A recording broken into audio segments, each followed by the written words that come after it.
Қайырлы күн достар, менің каналыма қош келдіңіздер.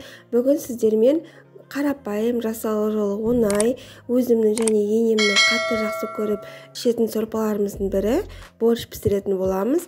Осы рецепт маған қатты ұнады.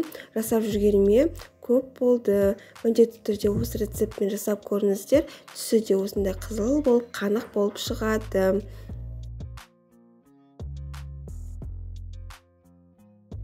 Алдымен ыдысымызға суымызды құйып, ішіне етімізді саламыз. Менде ешкінің қабырғасы. Суымыз қайнап шыққанда бетіндегі көбігін алып тастауды ұмытпаңыз. Бізге көкөністерден орам жапырақ, 3 картоп, 1 пияз, 2 сәбіз, 3 қызылша керек болады. Алдымен пиязымызды өзімізге қажетті формада кесіп аламыз. Мен ірілеп кестім, қаласаңыз уақтап кессеңіз де болады. Келесі картофелімізді видеода көрсетілген етіп ірілеп, кубиктар етіп кесіп аламыз. Енді орам жапырағымызға кірсеміз, менде жарты ғана орам жапырақ. Осыны қатты жіңішке де емес, қалың да емес етіп, орташа етіп кесіп шығамыз. Менің орам жапырағым балғын орам жапырақ, сондықтан тез пісетін болады.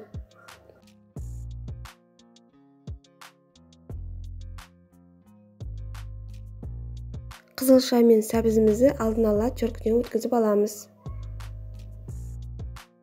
Плитамызға табамызды қойып, ішіне шамамен 1 кеседей күнбағыс майын құямыз және пиязымызды салып қуыратын боламыз. Пиязымыз азап қуырылғанда үстіне сәбізімізді салып, тағы 1-2 минут қуырамыз.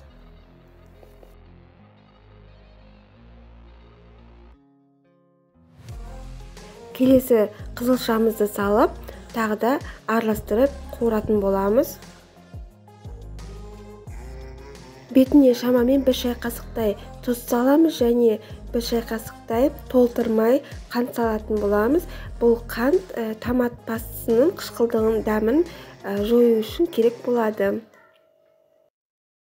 2 ас қасық томат пастасын салып, толықтай араластырамыз.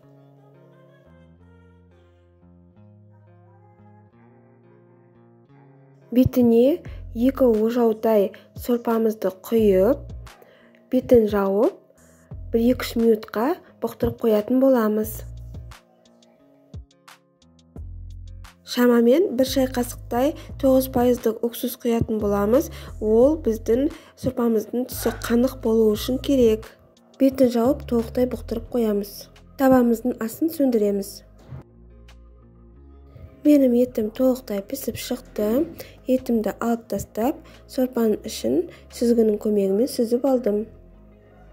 Қайнап тұрған сорпамызға картопымызды және орам жапырағымызды салып, шамамен 5-6 минутқа қақпағын жауып пісіретін боламыз. Картоп пен орам жапырақ піскенше қуыратын көкөністерімді қуырып алған болатынмын. Қайнап жатқан сорпамызға 2 лаваш жапырағын, бұрышын және дәміне қарай тұзын салуды ұмытпаңыз. Менде етім тұзды болғандықтан тұз салмадым. Көп қайнатудың қажеті жоқ. Картопымыз пісті дегенде бетіне жаңағы қуырған көкөністерімізді салатын боламыз. Қасықтың көмегімен араластырып, бетіне туралған еттерімді салдым. Және де аскөктерімен көк жуамымды турап, бетіне салып, 1 минуттай қайнатып, асын сөндіріп, 10 минуттай бұқтырамыз.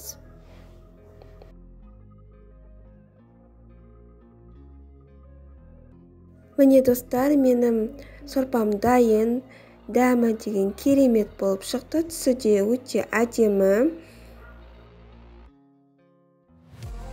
Алмаған ас болсын, мен сорпаның бетіне майонез салып, немесе қаймақ салып жегенді өте қатты жақсы көремін.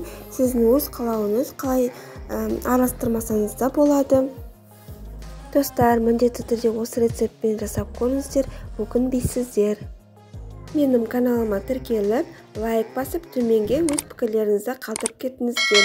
Астарыңыз дәмді болсын, сау болыңыздар.